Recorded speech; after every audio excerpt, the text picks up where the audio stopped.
3013. Han pasado 1000 años desde que la primera corte del Master Degree in Distance Education y Learning sacó su primera promoción.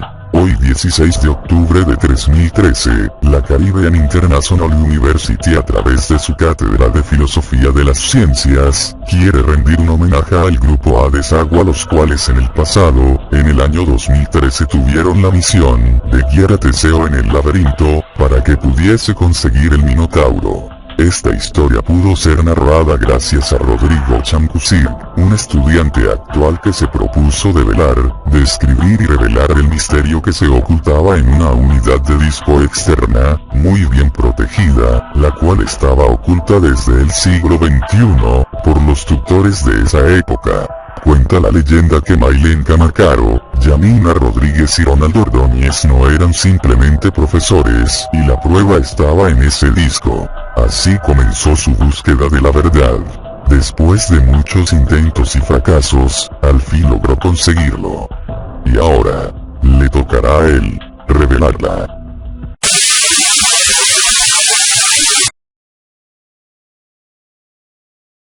Cuenta la historia que el grupo Hades Agua en el año 2013 tuvo la misión de guiar a Teseo en el laberinto para que pudiese conseguir el Minotauro. Para poder lograr el objetivo, contaron con Ariadna, quien fue llevada por Teseo a Atenas y la tomó por esposa. Ariadna le entregó al ateniense un ovillo de cuerda para que lo amarrase en la puerta del laberinto e ir desenrollándola a medida que avanzara. Sin embargo, Ariadna tenía otros secretos. Ella sabía que el grupo Hades Agua eran unos mortales expertos en procesos e-learning. No obstante, también conocía que poseían una gran debilidad, la cual si no era superada, no podían vencer al Minotauro en el laberinto. Tenía que ver con el conocimiento humano, el cual ha sido tradicionalmente un importante objeto de estudio en la filosofía. Nociología, epistemología o simplemente teoría del conocimiento, términos usuales con que se denomina ese campo especializado dentro de la filosofía. Por esto les dio la llave de la puerta dimensional que los llevaría al pasado, para encontrarse cara a cara con Galileo Galilei, Descartes, Isaac Newton, Karl Marx, Augusto Comte, Edmund Husserl. Pero, no era suficiente con eso.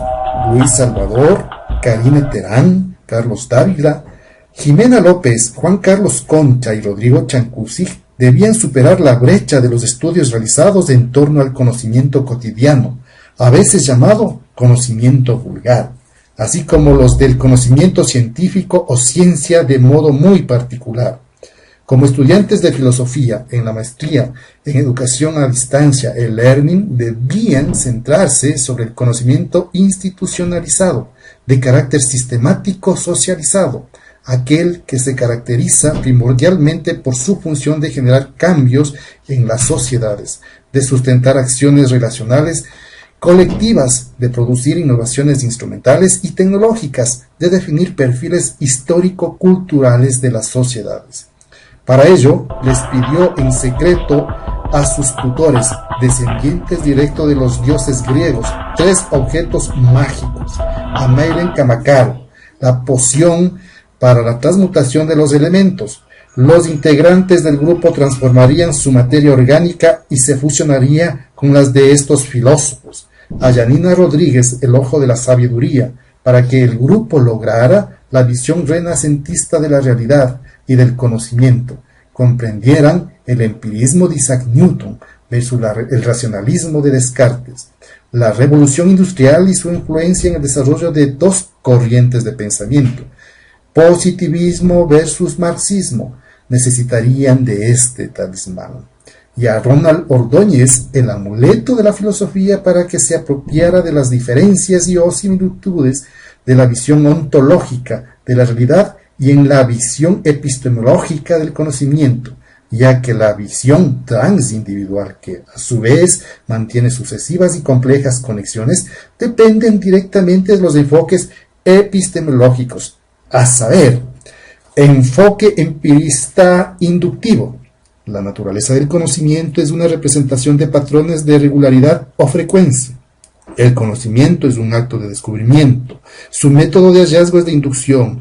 Su método de contrastación es el experimental. Su lenguaje el aritmético-matemático y su objetivo de estudio las relaciones causa-efecto, repeticiones de eventos. Enfoque racionalista deductivo. La naturaleza del conocimiento es una modelación de procesos generativos. El conocimiento es un acto de invención. Su método de hallazgo es la deducción. Su método de contrastación es el análisis lógico, formal y experimental. Su lenguaje el lógico-matemático y su objeto de estudio relaciones entrada, proceso, salida. Enfoque introspectivo vivencial. La naturaleza del conocimiento es una construcción simbólica, subjetiva del mundo social y cultural. El conocimiento es un acto de comprensión. Su método de hallazgo es la introspección, convivencia. Su método de contrastación es el consenso experiencial. Su lenguaje es verbal académico y su objeto de estudio, símbolos, valores, normas, creencias y actitudes.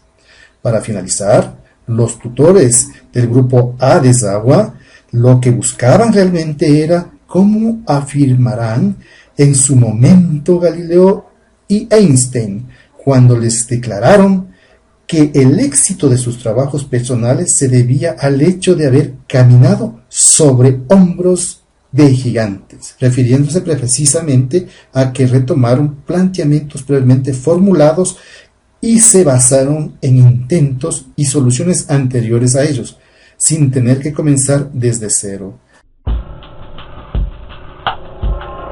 Prepárese para la transmutación, que ahora comienza la aventura. Maylen le dio a Patricia Acosta la poción para la transmutación de los elementos. Los cambios fueron sorprendentes.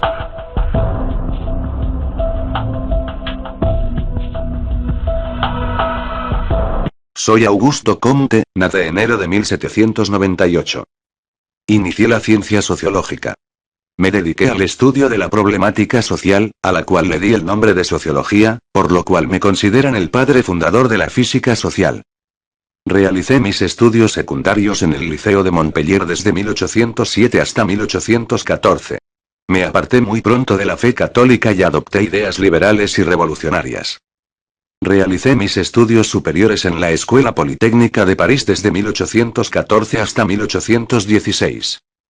En 1896 en abril, el gobierno de la Restauración decidió cerrar provisoriamente la Escuela Politécnica. En 1824 cedí mis trabajos a Saint-Simon, que lo presentó en el Catéchisme des Industriels sin nombre de autor, en donde hacía referencia sobre el positivismo. En 1825 contraje matrimonio con Caroline Massin, fue el único error realmente grave en mi vida. Desde 1826 hasta 1827 pasé una crisis mental a consecuencia del abandono de mi mujer y por el cansancio intelectual, por lo cual fui internado en una casa de salud. El 4 de enero de 1829, reanudé con el curso de filosofía positiva. En 1830. Publiqué el tomo primero del curso de filosofía positiva. Los restantes volúmenes aparecieron sucesivamente. En 1832 fui designado como instructor de análisis y mecánica de la Escuela Politécnica de París. Pensaba que las estructuras pasadas tenían un fuerte vínculo e injerencia en las estructuras de mi tiempo y estas a su vez determinaban la construcción de estructuras futuras en un continuo progreso. En mi contexto histórico que me tocó vivir, nunca me contenté con el sentido como un conocimiento empírico, sino que relacioné la experiencia a la teoría, sin la cual, la experiencia estaba acéfala. Pues considero que la experiencia y la teoría unidas van más allá, es decir, es necesario llevar a la práctica todo ese conocimiento. Teoría y práctica unidas dan como resultado una verdadera filosofía y es una filosofía partiendo de la base de que, para lo que sea, el conocimiento debe hacerse vida, esto es ser coherente entre lo que se piensa y lo que se hace. Es así como di paso a la sociología aplicada. Tal vez fui un visionario para mi tiempo y mi enseñanza. Galileo Galilei, por Luis Salvador. Mi nombre es Galileo Galilei, fui un astrónomo, filósofo, matemático y físico italiano, que estuvo relacionado estrechamente con la revolución científica. En 1606, construí mi primer termoscopio, que constituye el primer aparato de la historia, que permite comparar de manera objetiva el nivel de calor y de frío. También creé un telescopio, que no deformaba los objetos, y los aumenta 6 veces. También es el único telescopio de la época, que consigue obtener una imagen derecha gracias a la utilización de una lente divergente en el ocular. Reconocí en marzo de 1610 que, entre más de 60 telescopios que había construido, solamente algunos eran adecuados. Fabriqué luego un instrumento que aumentaba 20 veces el tamaño original de las cosas. Observando las fases de la Luna, descubrí que este astro no es perfecto. Descubrí también la naturaleza de la Vía Láctea. Conté las estrellas de la constelación de Orión y constaté que ciertas estrellas visibles a simple vista son, en verdad, cúmulos de estrellas. El 25 de julio de 1610, orienté mi telescopio hacia Saturno y descubrí su extraña apariencia. Fui de triunfo en triunfo y convencí a todo el mundo, especialmente por mi obra Diálogo sobre los principales sistemas del mundo, en 1966. Cuestioné y resquebrajé los principios sobre los que hasta ese momento habían sustentado el conocimiento e introduje las bases del método científico, que a partir de entonces se fue consolidando. La teoría copernicana fue condenada como una insensatez, un absurdo en filosofía y formalmente herética. El 25 y 26 de febrero de 1616, la censura fue ratificada por la Inquisición y por el Papa Pablo V. El Santo Oficio prohibió en 1633 el diálogo, texto escrito en 1632, por mi persona y me condenó a la cárcel, pero sin que se cumpliera la sentencia, que no fue ratificada por el Papa. Mi muerte fue en Arcetri a la edad de 77 años. Mi cuerpo fue inhumado en Florencia el 9 de enero. Un mausoleo fue erigido en mi honor el 13 de marzo de 1736 en la iglesia de la Santa Cruz de Florencia. 376 años después de mi condena y la prohibición de mis libros, y aprovechando los eventos del año de la astronomía, el Vaticano celebró el 15 de febrero de 2009 una misa en mi honor. René Descartes, por Karim Terán Korobaichenko.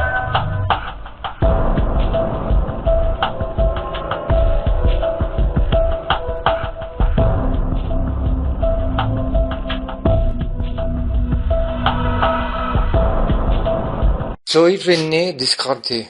Nací en la Tour-en-Français el 31 de marzo de 1596. También me conocen bajo el nombre de Renatius Cartesius. Soy filósofo, matematician y físico, considerado como el padre de la geometría analítica y de la filosofía moderna, así como uno de los hombres más destacados de la revolución científica. Para mí, el término racionalismo tiene un significado muy amplio.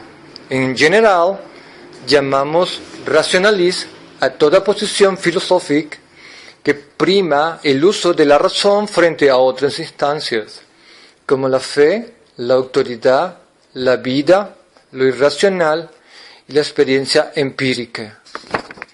Es racionalista todo aquel que cree que el fundamento, el principio supremo, es la razón. Junto con ello, cabe ser racionalista en relación con un género de cuestiones y no serlo en relación con otro. Por ejemplo, se puede reivindicar la necesidad del ejercicio de la razón en política y rechazarlo en religión. Pero el término racionalismo se usa comúnmente en la historia de la filosofía para designar una cierta forma de fundamentar el conocimiento. Cabe pensar que el conocimiento descansa en la razón o que descansa en la experiencia sensible. Así puesto que valoran más la razón que los sentidos, puedo decir que Parménides, Platón y yo soy racionalista, y que Aristóteles, Santo Tomás, Galileo Galilei y Newton tienden al empirismo, dado el valor que dieron a la experiencia sensible o percepción. Sin embargo, a pesar de que puedan recibir distintas acepciones y aplicarse en esferas distintas, el término racionalismo se utiliza para referirse a la corriente filosófica de la Edad Moderna, que se inicia conmigo. También se desarrolló en la Europa continental con Spinoza, Malebranche y Leibniz, y se opone al empirismo, que en esta misma época tiene éxito en las Islas Británicas. Los rasgos que mejor caracterizan el racionalismo moderno son las siguientes. La tesis de que todos nuestros conocimientos acerca de la realidad proceden no de los sentidos, sino de la razón, del entendimiento mismo. El conocimiento puede ser constituido deductivamente a partir de los primeros principios. Los primeros principios del conocimiento no se pueden extraer de la experiencia empírica, sino que se encuentra ya en el entendimiento, el ignatismo de las ideas. Consideración de la deducción y más aún de la intuición intelectual como los métodos más adecuados para el ejercicio del pensamiento. La consideración de la mathematician como ciencia ideal. Reivindicación del argumento ontológico para la demostración de la existencia de Dios. La apreciación optimista del poder de la razón. Esta no tiene límites y puede alcanzar a todo lo real. Isaac Newton, por Carlos Dávila.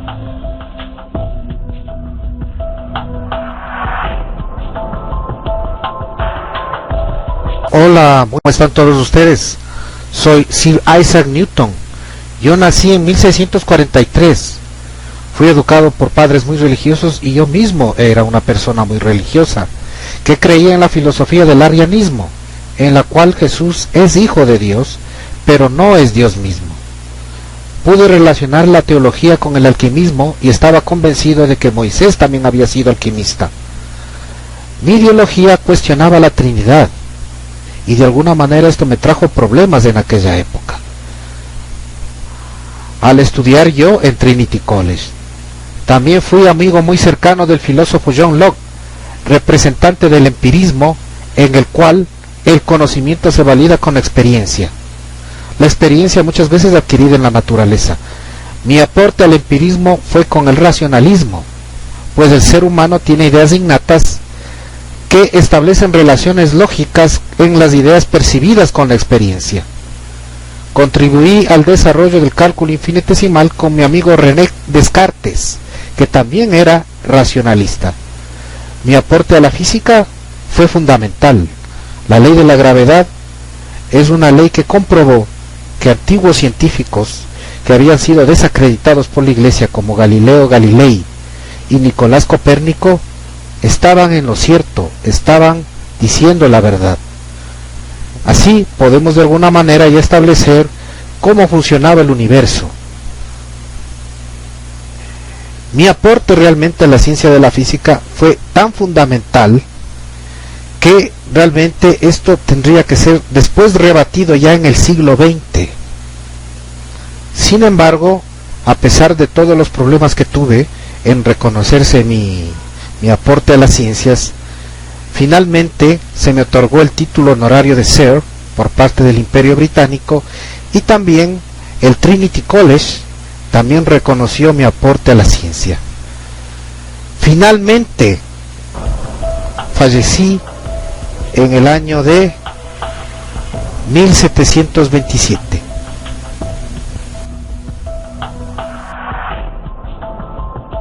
Karl Marx, por Jimena López.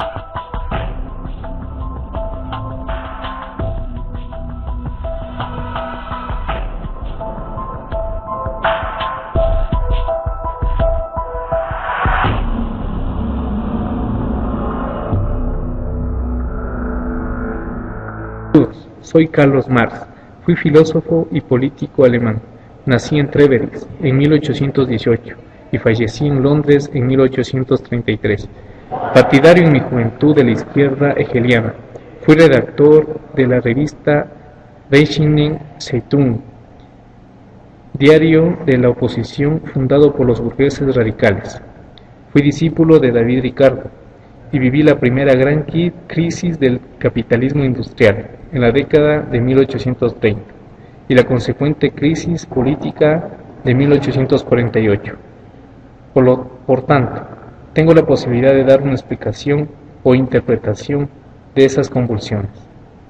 La teoría que elaboré predije la evolución socioeconómica futura e invité a los trabajadores a participar activamente, acelerando la transformación del sistema.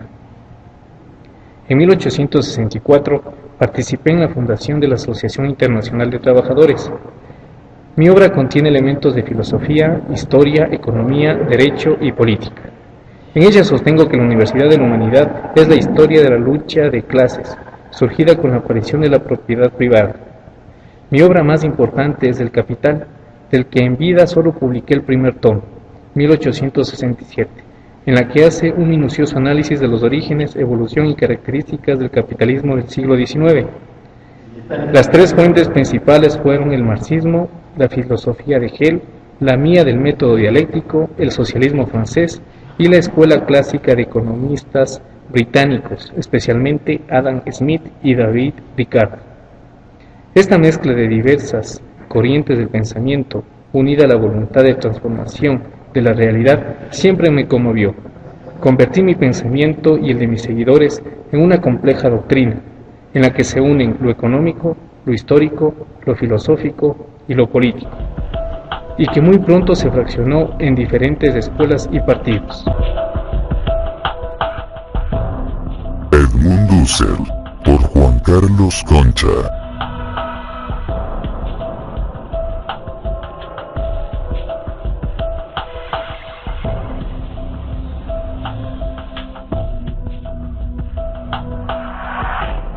Mi nombre es Edmund Husserl.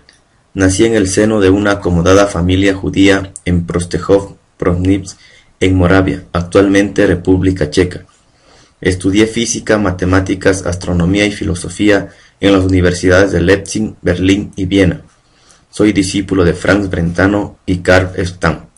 Soy fundador de la fenomenología trascendental y a través de ella del movimiento fenomenológico, uno de los movimientos filosóficos más influyentes del siglo XX y aún lleno de vitalidad en el siglo XXI. En 1887 fui profesor en Halle y en Gotinga desde 1906. En 1916 llegué a ser profesor titular en la Universidad de Friburgo, donde ejercí la docencia hasta mi jubilación en 1928. En mis primeros textos como Filosofía de la Aritmética, obra publicada en 1891, analizo la génesis y el empleo de los símbolos numéricos. Mis escritos propiamente filosóficos comenzaron con la publicación en 1900 y 1901 de investigaciones lógicas. Mi intención era establecer una base epistemológica para la filosofía que la convirtiera en propiamente científica, base que hallé en el método que llamo fenomenológico y que representa en cierta medida una modernización del trascendentalismo kantiano. En mi voluntad de resolver la clásica oposición entre racionalismo y empirismo, lo que propongo es la superación de una actitud naturalista y psicologista a través de un método por el cual el yo se convierte en espectador desinteresado de sí mismo y es capaz de este modo de reconstruir la estructura de la conciencia y el mundo como fenómeno que aparece en ella.